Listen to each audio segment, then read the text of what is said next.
ಇವತ್ತು ಬಿಜೆಪಿಗರ ನಿದ್ದೆ ಕೆಡಿಸಿದೆ. ಮುಖ್ಯಮಂತ್ರಿಗಳು ನಿಮ್ಮ ಚಿಲ್ಲರೆ ರಾಜಕೀಯಕ್ಕೆ ಅವರಿಗೆ ಸಮಯ ಇಲ್ಲ. ಅದು ಯಾರಿಗೆ ಮುಟ್ಟಬೇಕೋ ಅವರಿಗೆ ಮುಟ್ಟಬೇಕಾದಂತ ಕೆಲಸ ಮಾಡ್ತಾ ಇದೆ ಅನ್ನೋದು.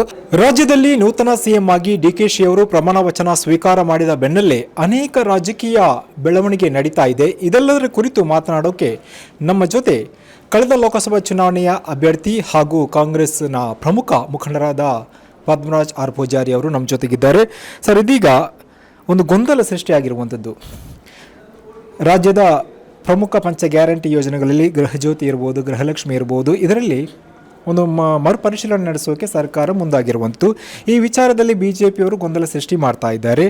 ಈ ಗೊಂದಲ ಸೃಷ್ಟಿ ಮಾಡ್ತಾ ಇರೋದು ಯಾಕೆ? ಜನರಿಗೆ ಈ ಹೊತ್ತಲ್ಲೇ ನೀವೇನು ಮೆಸೇಜ್ ಕೊಡ್ತೀರಾ?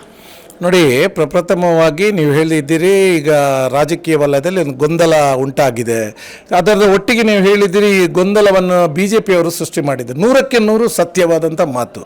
ಗೊಂದಲ ನಿಜವಾಗ್ಲೂ ಏನೂ ಇಲ್ಲ. ಇವತ್ತು ಏನಾಗಿದೆ, ಈ ಆಡಳಿತಾತ್ಮಕ ಬದಲಾವಣೆಗಳು ಇವತ್ತು ಈ ರಾಜ್ಯಕ್ಕೆ ಯಶಸ್ವಿ ಸರ್ಕಾರವನ್ನು ಕೊಟ್ಟಂತಹ ಸುಮಾರು ಕಳೆದ ಬಾರಿ 5 ವರ್ಷ, ಈ ಬಾರಿ 3 ವರ್ಷ ದಾಖಲೆ ಅವಧಿಗೆ ಮುಖ್ಯಮಂತ್ರಿಗಳಾಗಿ ವಿಶೇಷ ಸಾಧನೆಗಿದ್ದವರು ಇವತ್ತು ರಾಜೀನಾಮೆ ಕೊಟ್ಟು ಒಂದು ಹೊಸ ಪಂಕ್ತಿಯನ್ನು ಹಾಕಿಕೊಟ್ಟು ಯುವಕರು ಬೆಳಿಬೇಕು ಎನ್ನುವಂಥ ಇದರಿಂದ ಅವರ ಹುದ್ದೆಯನ್ನು ತ್ಯಾಗ ಮಾಡಿ ನಮ್ಮ ಈಗಿನ ಮುಖ್ಯಮಂತ್ರಿ ಡಿ.ಕೆ. ಶಿವಕುಮಾರ್ ಸರ್ ಅವರಿಗೆ ಮುಖ್ಯಮಂತ್ರಿ ಆಗಲು ಅವಕಾಶ ಮಾಡಿಕೊಟ್ಟಿರುವಂಥದ್ದು ಒಂದು ಖಂಡಿತವಾಗ್ಲೂ ಒಂದು ಮೇಲ್ಪಂಕ್ತಿಯನ್ನು ಹಾಕಿರುವಂಥದ್ದು. ಇದು ಬಿಜೆಪಿ ಅವರಿಗೆ ಎಷ್ಟರ ಮಟ್ಟಿಗೆ ಇದರಿಂದ ಅವರು ಆತಂಕಗೊಂಡಿದ್ದಾರೆ ಅಂತ ಹೇಳಿದರೆ ಇವತ್ತು ಇವರ ನಡವಳಿಕೆಗಳು ನಮಗೆ ಗೊತ್ತಾಗ್ತಾ ಇದೆ. ಇವತ್ತು ಗ್ಯಾರಂಟಿ ಯೋಜನೆಗಳು ಇವತ್ತು ನಮ್ಮ ನೂತನ ಮುಖ್ಯಮಂತ್ರಿಗಳು ಬಂದ ನಂತರ ಇದರ ಪರಿಷ್ಕರಣೆ ಬಗ್ಗೆ ಮಾತಾಡ್ತಿರುವುದಲ್ಲ, ಅದಕ್ಕಿಂತ ಮೊದಲು ಇದನ್ನು ಪರಿಷ್ಕರಣೆ ಮಾಡಬೇಕು ಅನ್ನುವಂಥ ಇದರಲ್ಲಿ ಕೆಲವೊಂದು ಪ್ರೊಸೆಸ್ಗಳು ಆರಂಭವಾಗಿತ್ತು. ಯಾಕೆ ಅಂತ ಹೇಳಿದರೆ ಕಾಂಗ್ರೆಸ್ ಪಕ್ಷದ್ದು ಯಾವತ್ತೂ ಕೂಡ ಏನು ಕಾರ್ಯಕ್ರಮಗಳಿದ್ರೂ ಕೂಡ ಅದು ಈ ದೇಶದ ಆರ್ಥಿಕವಾಗಿ ಹಿಂದುಳಿದ ವರ್ಗದವರಿಗೆ ಸಿಗಬೇಕೆನ್ನುವಂಥದ್ದು ನಮ್ಮ ಆದ್ಯತೆ. ಆ ಪ್ರಕಾರ ನಮ್ಮ ಕಳೆದ ವಿಧಾನಸಭಾ ಚುನಾವಣೆಗೆ ಪೂರ್ವದಲ್ಲಿ 5 ಗ್ಯಾರಂಟಿಗಳನ್ನು ಕೊಟ್ಟು ಇವತ್ತು ವಿಶೇಷವಾಗಿ ಈ 5 ಗ್ಯಾರಂಟಿಗಳನ್ನು ಅನುಷ್ಠಾನ ಮಾಡಿ ಯಶಸ್ವಿಯಾಗಿ ಮುನ್ನಡೆಸ್ಕೊಂಡು ಬರ್ತಿರುವಂಥದ್ದು ಒಂದು ದಾಖಲೆ ಆಗಿರುವಂಥದ್ದು. ಇವತ್ತು ವಿರೋಧ ಪಕ್ಷಗಳು ಇದರ ಬಗ್ಗೆ ಟೀಕೆ ಮಾಡಿದ್ದಿದೆ. ಆದರೆ ಅವರು ಚುನಾವಣಾ ಸಮಯದಲ್ಲಿ ಬೇರೆ ರಾಜ್ಯಗಳಲ್ಲೂ ಕೂಡ ಇಂಥ ಗ್ಯಾರಂಟಿಗಳನ್ನು ಕೊಟ್ಟು ಎಲ್ಲ ಕಡೆ 6 ತಿಂಗಳಲ್ಲೇ ಅವರು ನಿಲ್ಲಿಸಿರುವಂಥದ್ದು. ಆದರೆ ನಮ್ಮ ರಾಜ್ಯದಲ್ಲಿ ಈಗಲೂ ಕೂಡ ಮುಂದುವರಿಸಿಕೊಂಡು ಹೋಗ್ತಿರುವಂಥದ್ದು ಒಂದು ವಿಶೇಷವಾದಂಥ ದಾಖಲೆ.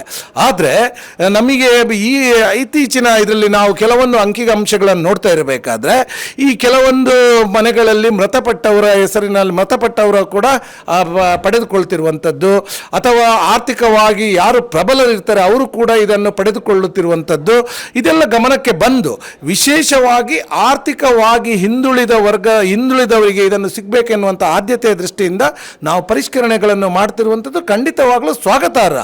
ನೀವು ಕೂಡ ಇದಕ್ಕೆ ವೆಲ್ಕಮ್ ಮಾಡಬೇಕಿತ್ತು. ಸರ್ಕಾರ ಒಳ್ಳೆಯ ಸ್ಟೆಪ್ಗಳನ್ನು ತೆಗೆದುಕೊಳ್ತಾ ಇದೆ. ಸರ್ಕಾರದ ದುಡ್ಡುಗಳಾದರೂ ಕೂಡ ಅದು ಯಾರಿಗೆ ಮುಟ್ಟಬೇಕೋ ಅವರಿಗೆ ಮುಟ್ಟಬೇಕಾದಂಥ ಕೆಲಸ ಮಾಡ್ತಾ ಇದೆ ಅನ್ನೋದು ಇದು ಗೊಂದಲ ಅಲ್ಲ. ನೀವು ಗೊಂದಲ ಸೃಷ್ಟಿ ಮಾಡ್ತಾ ಇದ್ದೀರಿ. ಇದರ ಒಟ್ಟಿಗೆ ನಮಗೆ ಬಹಳ ಸಂತೋಷದ ವಿಚಾರ, ಮುಖ್ಯಮಂತ್ರಿಗಳು ನಿಮ್ಮ ಚಿಲ್ಲರೆ ರಾಜಕೀಯಕ್ಕೆ ಅವರಿಗೆ ಸಮಯ ಇಲ್ಲ. ಅಧಿಕಾರ ಸ್ವೀಕಾರ ಮಾಡಿದ ನಂತರ ಅವರು ದೆಹಲಿಗೆ ಹೋಗ್ತಾರೆ, ರಾಜಕೀಯ ಮಾಡಲಿಕ್ಕಲ್ಲ. ದೆಹಲಿಗೆ ಹೋಗಿ ಕೇಂದ್ರ ಸರ್ಕಾರದಿಂದ ಕರ್ನಾಟಕಕ್ಕೆ ಬರಬೇಕಾದಂಥ ಯೋಜನೆಗಳನ್ನು ತರುವಲ್ಲಿ, ಇದಕ್ಕೆ ಬೇಕಾದಂಥ ಹಣಕಾಸುಗಳನ್ನು ಪಡೆಯುವಲ್ಲಿ ಸುಮಾರು 14 ಇಲಾಖೆಗಳ ಮಿನಿಸ್ಟರ್ಗಳನ್ನು ಭೇಟಿಯಾಗುವಂಥದ್ದು ಇದು ಒಂದು ಹೊಸ ಪಂಕ್ತಿಯನ್ನು ಹಾಕಿಕೊಟ್ಟಿರುವಂಥದ್ದು. ನಿಮ್ಮಲ್ಲಿ ಇರೋದು ಕೇಂದ್ರ ಸರ್ಕಾರದಲ್ಲಿರೋದು ನಮ್ಮ ವಿರೋಧ ಪಕ್ಷದವರು. ಆದರೂ ಕೂಡ ಇದು ನಮಗೆ ಇರುವಂಥದ್ದು ಅಭಿವೃದ್ಧಿ ಕೆಲಸಗಳ ಬಗ್ಗೆ ಚಿಂತೆ. ಇದಕ್ಕೋಸ್ಕರ 17 ಇಲಾಖೆಗಳ ಒಂದು ಮಂತ್ರಿಗಳನ್ನು ಭೇಟಿಯಾಗಿ ಆ ಯೋಜನೆಗಳನ್ನು ತರುವಲ್ಲಿ ಅವರು ಮಾಡುತ್ತಿರುವಂಥ ಶ್ರಮ ಇವತ್ತು ಬಿಜೆಪಿಗರ ನಿದ್ದೆ ಕೆಡಿಸಿದೆ. ಈ ಚಿಲ್ಲರೆ ನಾಯಕರಂತಲೇ ನಾನು ಹೇಳಲಿಕ್ಕೆ ಇಚ್ಛಿಸ್ತೇನೆ. ಯಾಕೆ ಅಂತ ಹೇಳಿದರೆ ಇವತ್ತು ವಿರೋಧ ಪಕ್ಷದ ನಾಯಕರ ವಿಧಾನಸಭೆ ಅಶೋಕ್ರವರು ಅವರ ಮಾತುಗಳು ನಾವು ನೋಡ್ತಾ ಇರಬೇಕಾದ್ರೆ ಬಹುಶಃ ನನಗೆ ಅಯ್ಯೋ ಪಾಪ ಅನಿಸುತ್ತೆ ಒಮ್ಮೊಮ್ಮೆ. ಇಂಥ ನಾಯಕರ ಬಾಯಿಗಳಲ್ಲಿ ಕೆಲವೊಂದು ಬಾರದಂಥ ಮಾತುಗಳನ್ನು, ಒಂದು ಚೀಪ್ ಪೊಲಿಟಿಕ್ಸ್, ಚೀಪ್ ಮೆಂಟಾಲಿಟಿ ಅಂತ ನಾವು ಹೇಳ್ತೇವೆ, ಅಂಥ ಮಾತುಗಳನ್ನು ಈ ಜನರ ಬಳಸಿ ಈ ಜನರನ್ನು ಗೊಂದಲಕ್ಕೀಡು ಮಾಡುವಂಥ ಪ್ರಯತ್ನಗಳನ್ನು ಮಾಡ್ತಾ ಇದ್ದಾರೆ. ಆದರೆ ಇವತ್ತು ಖಂಡಿತವಾಗಲೂ ಈ ರಾಜ್ಯದಲ್ಲಿ ಅಂತ ಮಾತ್ರ ಅಲ್ಲ, ದೇಶಾದ್ಯಂತ ಇವತ್ತು ಈ ರಾಜಕೀಯ ಕುತಂತ್ರಗಳ ಬಗ್ಗೆ ಪ್ರತಿಯೊಬ್ಬರಿಗೂ ಅರಿವಿಗೆ ಬರ್ತಾ ಇದೆ. ಇದಕ್ಕೆ ಜನರು ಇನ್ನು ಮುಂದೆ ಬಲಿಯಾಗುವುದಿಲ್ಲ. ಉತ್ತಮ ಸರ್ಕಾರ, ಅಭಿವೃದ್ಧಿ ಪರವಾದಂಥ ಸರ್ಕಾರಗಳ ಮೇಲೆ ಖಂಡಿತವಾಗ್ಲೂ ಈ ಜನರ ಒಲವಿರುತ್ತೆ ಅಂತ ನಾನು ಹೇಳಲಿಕ್ಕೆ ಇಚ್ಛಿಸ್ತಿದ್ದೇನೆ.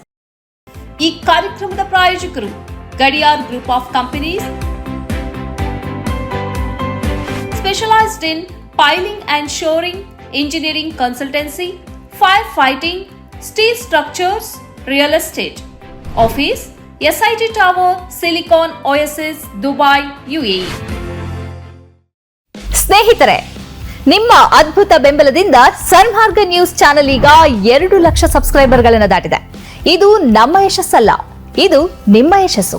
ನಮ್ಮ ಮುಂದಿನ ಗುರಿ 4 ಲಕ್ಷ. ಇದು ಕಷ್ಟವಲ್ಲ. ನೀವು ಮಾಡಬೇಕಾದದ್ದು ಸಿಂಪಲ್.